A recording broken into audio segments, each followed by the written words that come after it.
Own साहब उस सुमेरा से मिलवाने के बाद उसे अपने साथ ही बाहर लाया। वहाँ हान जो गाड़ी के साथ खड़ा था, ईसा को आते देख उसे सर झुकाए सलाम किया, फिर गाड़ी में बैठ गया। चलो लड़की, फौरन से गाड़ी में बैठो। सिकंदर ने संजीदगी से कहा। ईसा तो उस ब्लैक टेबल को अचानक कोल्ड से कोल्ड होते देख ही कश खाने को तैयार थी। ये लड़की क्या होता है? मेरा नाम ईसा आर्यान मलिक है। सिकंदर अपनी तरफ का दरवाजा बंद करते उसकी तरफ आया। ईसा उसे सपाट अंदाज में आते देख गाड़ी से चिपकी। इज़ा आर्यान मलिक नहीं, इज़ा सिकंदर हाजिक मुगल हो तुम। अपने छोटे से दिमाग में बिठा लो ये बात। दो उंगलियां उसकी कनपट्टी पर रखे सर लहजे में कहता वो पीछे हटा। अंदाज ऐसा है जैसे निकाह नहीं किडनैप करके ले जा रहा हो। उससे मुंह बसोरा। तुम अपने छोटे से दिमाग में जो बआसानी फिट कर सको वही समझ जाओ। उससे भी दो टोक अंदाज में कहा। अगले ही लम्हे ईसा ने खुशी से उछलते सिकंदर की बात थामी। मुझे बड़ा ही शौक था अपनी जिंदगी में एक बार किडनैप होने का। सिकंदर ने माथा पीटा। आप मुझे किडनैप कर ले मगर मैं फ्रंट सीट पर बैठूंगी। उससे नया शोशा छोड़ा।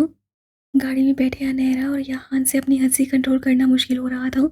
सिकंदर ने इस अखनौकी मखलूक को सरता पैर घूरा फिर अपना बाजू छुड़वाया।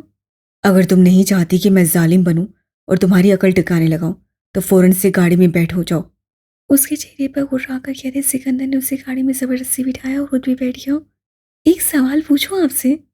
सफर पर रवाना हुए 5 मिनट गुजरे थे वो फिर बोली। हम्म। सिकंदर ने देखने से परहेज किया। मेरा ससुराल कहाँ है? जहन्नुम में।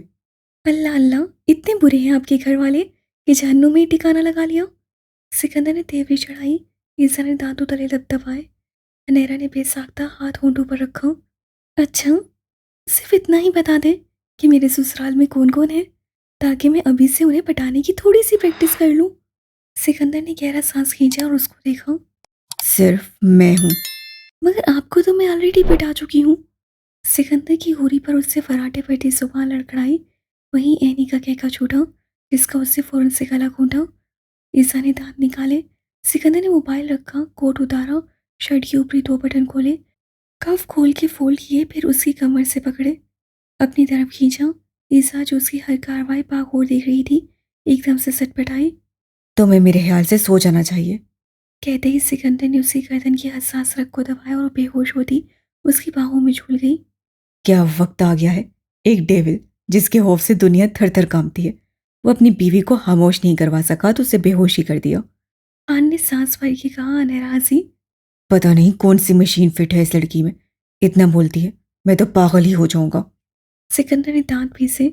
कुछ घंटे मजीद गुजर के ईसा कसमस आके उठी। उसे धीरे से आंखें खोली। पहली नजर खिड़की के बाहर गई। नीला साफ आसमान देख उसकी आंखें फैल गईं। फिर शीशे पर सर टिका। पूरी आंखें खोल कर देखा कहीं किसी ख्वाब में ना हो।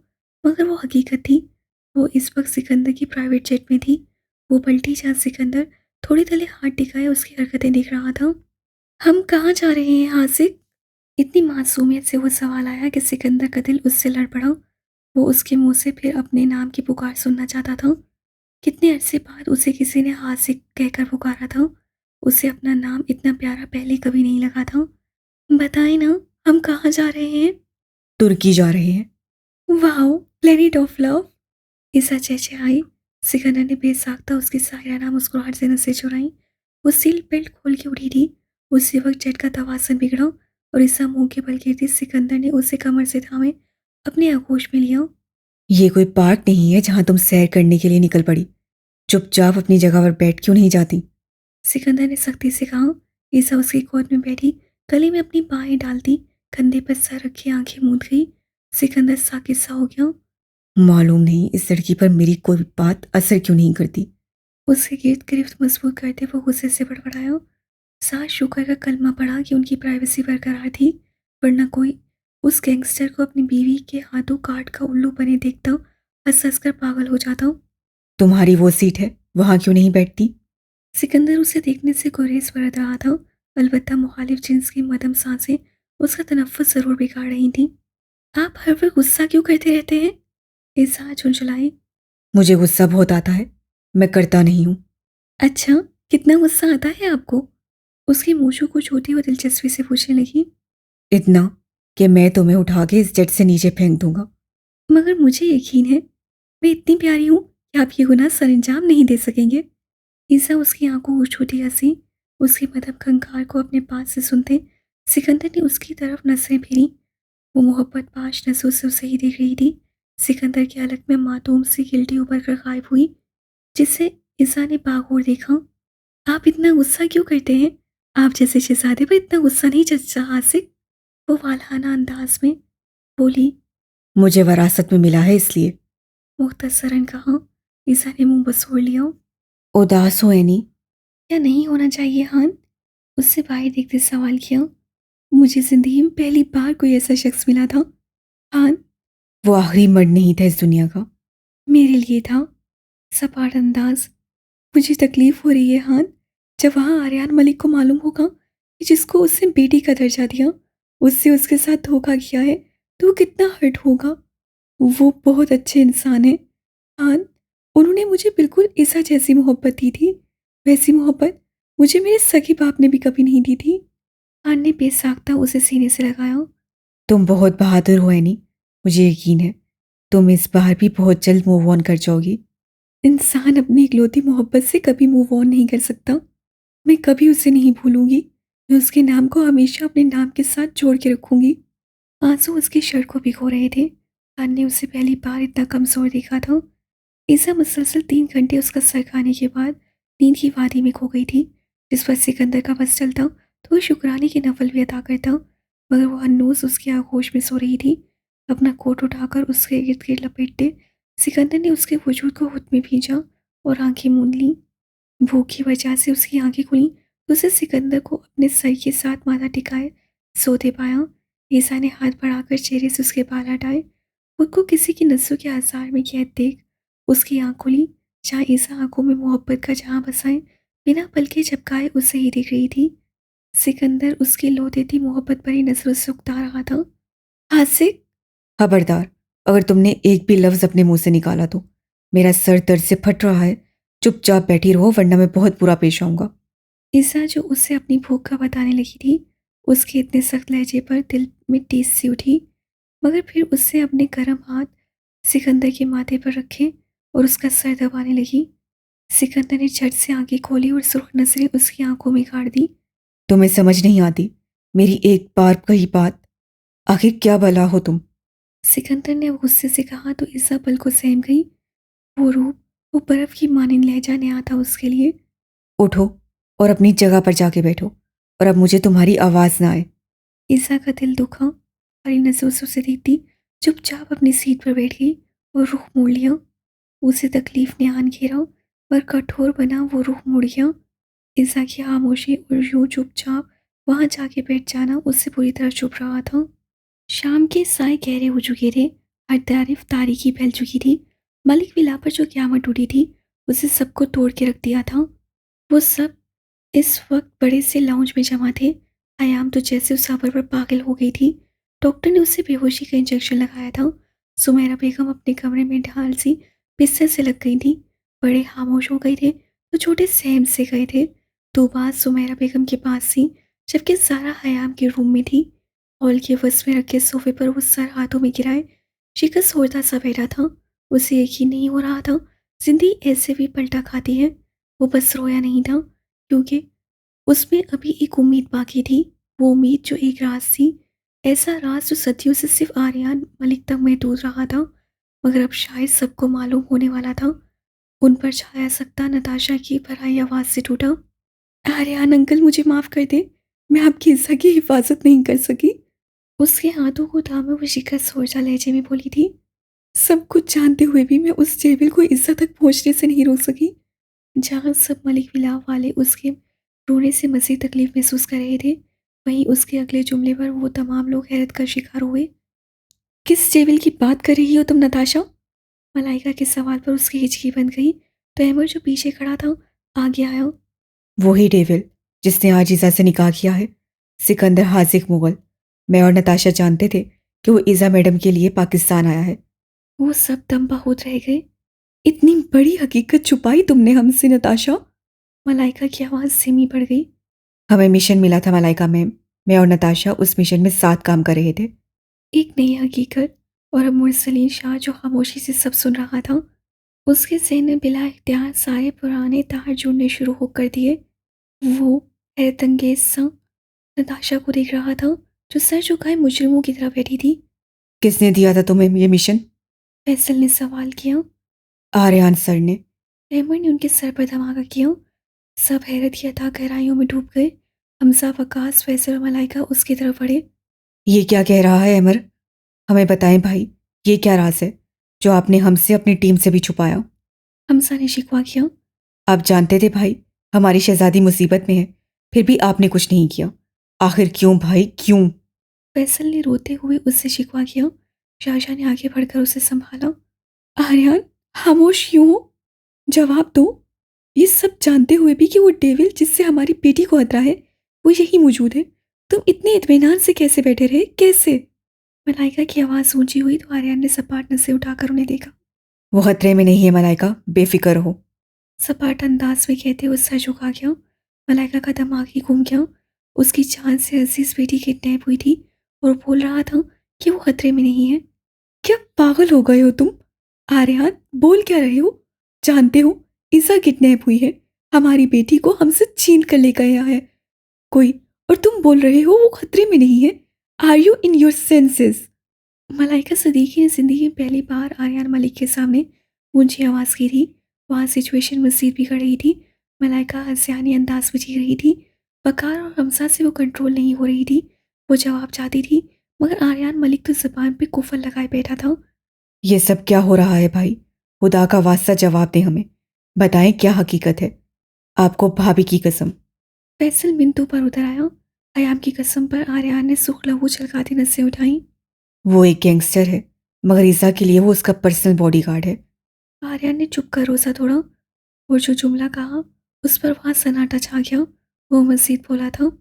वो ईसा को कभी नुकसान नहीं पहुंचाएगा, क्योंकि बचपन से अब तक प्रिंसेस को हर हमले से महफूज करने वाला वही ब्लैक डेविल है। जब पहली बार बादशाह ने उसे किडनैप करवाया, जब स्कूल में हादसा हुआ, जब मलिक हवेली में आग लगी, जब कॉलेज से बाहर उन पर हमला हुआ, तब तब हर लम्हा वो यहाँ रहकर भी और ना होकर भी उसकी हिफाजत करता आया है। आर्यन की लहजे की मजबूती पर वहाँ सब दिल के किसी कोने में जरा से मुतमिन जरूर हुए थे। मुझे हरफ फज्जार की तरफ से अपडेट मिली थी। ज़ारा उस दिन हॉस्पिटल में एडमिट थी, तो तुम सब वहाँ मौजूद थे। हरफ फज्जार ने आर्मी बनाई थी, लड़कों की तस्करी हो रही थी, कम उम्र लड़कों को वह गन चलाना सिखाता था। उसके अलावा हर उस तकलीफ से गुजारता जिसके बाद वो मजबूत बनता देखता। मैंने उस रात उसके अड्डे पर रेड मारी। वो कुछ दिनों के लिए पाकिस्तान आया था। मैंने तमाम लड़कों को बाजियाब करवा लिया। तब मैं सिकंदर हाजिक मुगल से मिला, जो लगभग 11 साल का था। वो मेरा मशकूर था। उससे मेरा शुक्रिया अदा किया, मगर वो पुरस्रार भी था। उससे मुझसे उस समय एक सवाल किया कि क्या मेरी ज़िंदगी में मेरे लिए सबसे ज़्यादा कीमती शय है। मेरे लबों पर प्रिंसेस का नाम आया। उससे कहा वो मेरी इस कीमती शय का ख्याल ता क़यामत रखेगा। मैं हैरान सा हुआ। मैंने वजह पूछी तो उसने कहा कि उसे अपनी ज़िंदगी बहुत प्यारी है, उसे अपनी माँ के ख्वाब पूरे करने हैं। अगर आज वो मर जाता तो उसे कभी सुकून ना मिलता। मुझे उसकी बातों ने बहुत मुतासिर किया। वो इतनी सी उम्र में बहुत बड़ी बड़ी बातें कर रहा था। है, मैंने सोचा बच्चा है, भूल जाएगा, मगर मैं गलत था। मैं वहाँ से निकल आया। जब ईज़ा 6 साल की थी तो उस पर पहला हमला हुआ। जब हमें वो सही सलामत मिली तो उसकी हथेली पर ब्लैक डेविल लिखा था। मुझे उस वक्त हैरानी हुई जब मालूम करवाया तो पता चला ये वही लड़का है। लाहौर शहर में ब्लैक डेविल का रोब तबदबा कायम हो चुका था। मुझे मजीद हैरत तब हुई जब मैंने सिकंदर हाजिक मुगल को ब्लैक डेविल के रूप में देखा। मैं उसे पढ़ाना लिखाना चाहता था, मगर वो जिन कामों में पड़ चुका था वो एक गलत राह थी। मैंने उसे ईज़ा से दूर रहने का कहा, मगर उससे नहीं सुनी। वक्त पर लगा कर उड़ गया। मैं उसकी पल पल की खबर रखता था। एक दिन खबर मिली वो पाकिस्तान से बाहर जा चुका है। मुझे खलबली सी हुई, मगर एक सुकून भी था। क्या वो ईज़ा के इर्द गिर्द नहीं होगा? वो जिद्दी था, अपने कौल का पक्का।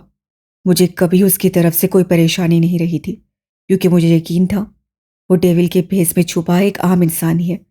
पाकिस्तान से जाने के बाद मुझे मालूम हुआ वो हर फज्जार के ग्रुप में शामिल हो चुका है, जो कि मेरा सबसे बड़ा दुश्मन था। मुझे फिक्र ने आन घेरा। मैंने उससे कांटेक्ट किया, कॉल की और उससे रिसीव की। वो उसका भाई था, जिसने मुझे बताया वो अभी किसी का कत्ल करने में मसरूफ़ है।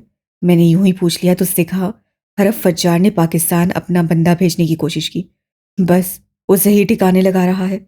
तब उस लड़के ने पहली बार मुझे चंचलाहट में मुब्तला किया था। वो कहने को हरफ फज्जार का खास आदमी था, मगर उसने इज़्ज़ा तक उससे कभी पहुंचने नहीं दिया था। उसका वफादार होके वो डार्क ओल बनकर उससे गद्दारी कर रहा था। मुझे नहीं मालूम वो पाकिस्तान से क्यों गया था या उसकी ज़िंदगी का मकसद क्या था। वो क्यों हरफ फज्जार का दुश्मन होते हुए उस जैसे आदमी के लिए काम कर रहा था। मुझे उसने कुछ नहीं बताया था, सवाए इसके कि वो मरते दम तक प्रिंसेस की हिफाजत करेगा, क्योंकि मैंने उसकी जान बचाई थी। मुझे मसला नहीं था क्योंकि वो पाकिस्तान में नहीं था, मगर मुझे असल फिक्र तब लाहक हुई जब मैंने प्रिंसेस की आंखों में उस गुमनाम शख्स के लिए पसंदीदगी देखी थी। उसका मुझसे बातों बातों में उसका जिक्र करना पूछना मुझे अजीब से वसवसे में डाल रहा था। तब मैंने नताशा और अहमर को ये मिशन सौंपा कि नताशा कैसे भी करके प्रिंसेस को कन्विंस करे कि वो अच्छा इंसान नहीं है या उसके मुतल्लिक कोई कुछ नहीं जानता। दूसरी तरफ सर के साथ प्लान बनाया और नताशा के दोस्त अहमर को यहाँ बुलाया ताकि वो इज़ा का बॉडीगार्ड बन जाए, क्योंकि मुझे खबर मिल चुकी थी कि वो पाकिस्तान वापस आ रहा है। मगर क्यों, ये मुझे मालूम नहीं था। उसने यहाँ आकर भी हरफ फज्जार से दुश्मनी निभाई, पहले बादशाह खान की बहन को मारकर, फिर उसके बेटे का कत्ल करके। मैंने अहमर को इसलिए इस पोस्ट पर रखा ताकि वो उसे प्रिंसेस से दूर रखे, मगर ऐसा भी नहीं हो सका। आर्यन ने गहरी सांस खींची। सब अपनी अपनी जगह साकित बैठे थे।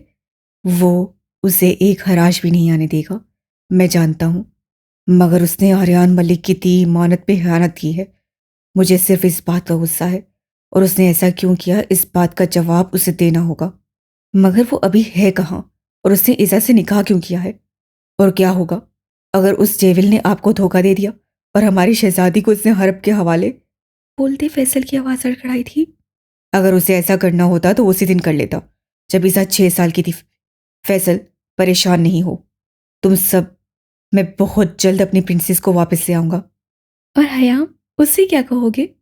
मलाइका के सवाल पर आर्यन ने बेबसी से सर गिराया। संभाल लूंगा उसे भी मैं, बेफिक्र रहो। आर्यन कहते रुका नहीं। वो तुर्की की सरजमीन पर कदम रख चुके थे। ईसा अभी भी नींद में झूल रही थी। वह रात का समा था, हर तरफ घोप अंधेरा था। उनके चिट से उतरते ही सामने 6 बड़ी गाड़ियां उनके इंतजार में खड़ी थीं। अनैरा, यहान और सिकंदर सबसे पहली गाड़ी में सवार हुए थे। कुछ ही देर की मसावत के बाद वो मुगल एम्पायर के सामने मौजूद थे। सिकंदर गाड़ी से बाहर निकला। ईसा यूं ही सो रही थी। सिकंदर ने उसे जगाना चाहा तो वो कसमसा कर उससे चिपक गई। उससे गहरा सांस भरा। भाई, इन्हें उठा ले अगर वो उठ नहीं रही तो। खान ने परेशानी से खड़े सिकंदर से कहा, जिससे दांत पीस से उसे बाहों में भरा था। कार्ड सर झुकाए राहदारी में खड़े थे। वो तवील लॉन अबूर करके क्लास डोर को खिसकाते मुगल एम्पायर के अंदरूनी हिस्से में दाखिल हुए। वो एक वसी हॉल था। चारों अतराफ की एक साइड दीवार पर 4 कमरे, जबकि सामने वसी सुर्ख कारपेट बिछी सीनों वाली सीढ़ियां मौजूद थीं, जो लगभग 50 से साइड थीं। तीसरी अतराफ में लिफ्ट बनी हुई थी। मुलाजिम जगह जगह सर झुकाए हाथ बांधे खड़े थे। वो सिर्फ मुगल एम्पायर की शुरुआत थी, वगरना वो एम्पायर किसी भूल भलाइयों से कम ना था। सिकंदर उसे बाहों में भर के आगे बढ़ा। मुलाजमीन कन अखियों से वो हैरत अंगेज मंजर देख रहे थे। उस परिंदे की बाहों में परी मौजूद थी। मंजर क़यामत जैसा था।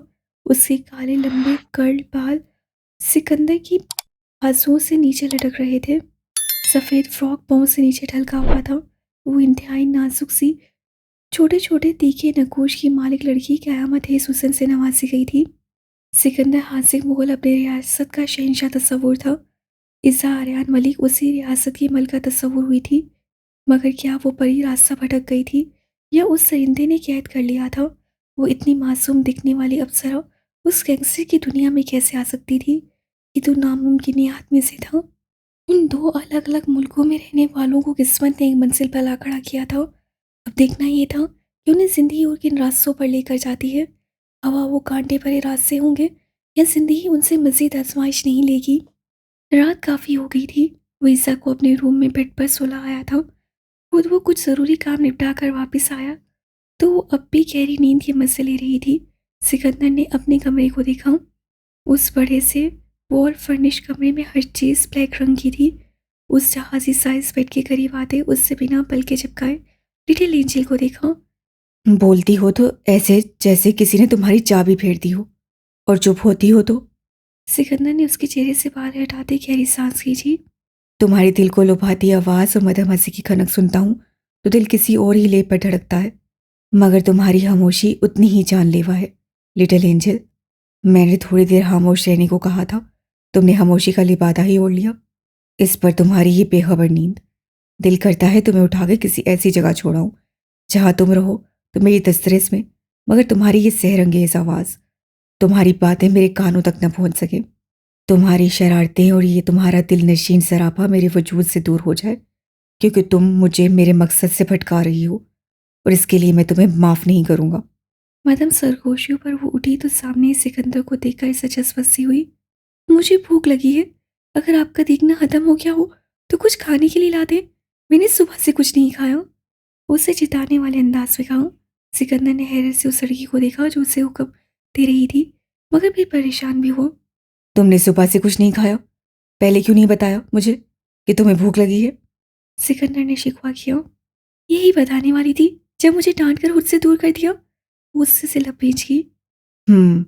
ओके, फ्रेश हो जाओ, मैं खाने का बोल कर आता हूँ। सिकंदर कमरे से बाहर निकला जहाँ बाहर में खूब अंधेरा छाया हुआ था। होता भी क्यों नहीं, रात के 3 बज रहे थे। अब मुलाजमिन से क्या कहता, इससे खुद ही किचन की तरफ चल पड़ा। जिसने कभी खुद एक गिलास पानी का उठा कर नहीं पिया, वो गैंग से किचन में घुसा अपनी बीवी के लिए खाना गर्म कर रहा था। खाना लिए वो कमरे में आया। शुक्र है किसी मुलाजिम ने नहीं देखा मुझे, वरना क्या इज्जत रह जाती मेरी। दाढ़ी में हाथ फेरते उससे हम कलामी में कहा। सामने ईसा बेड पर बैठी उसे ही देख रही थी। सिकंदर खाना लिए आगे बढ़ा। वो झुंझलाया। मुझे इस तरह से मत देखा करो लिटिल एंजल। उसके लहजे में बेबसी थी। कैसे? तुम्हारी आंखों में अजीब सी कशिश है। जब तुम मुझे देखती हो तो मुझे लगता है मैंने तुम्हारी आंखों से ज़्यादा खूबसूरत मंजर और कहीं नहीं देखा। तुम्हारी कशिश मुझे तुम्हारी जानिब खींचती है। वो वहीं खड़ा बोल रहा था। ईसा सर झटकते उससे करीब आई। सिकंदर ने बेसाख्ता कदम पीछे लिया। अगर मेरी कशिश आपको मेरी जानिब खींचती है तो मेरे ख्याल से इसमें कोई गहरे इलाक की बात नहीं है। मैं आपकी बीवी हूँ। इससे काक भरे लहजे में कहा तो सिकंदर ने नजरें घुमाई। खाना ठंडा हो रहा है। वो हिचकिचाता बाहर निकल गया। ईसा परेशानी से वहीं खड़ी थी। उसे ना तो उसके रवैये की समझ आ रही थी और ना ही गुरेज की। फिर उससे खाना खाने का सोचा तो नजर पानी की तलाश में गई।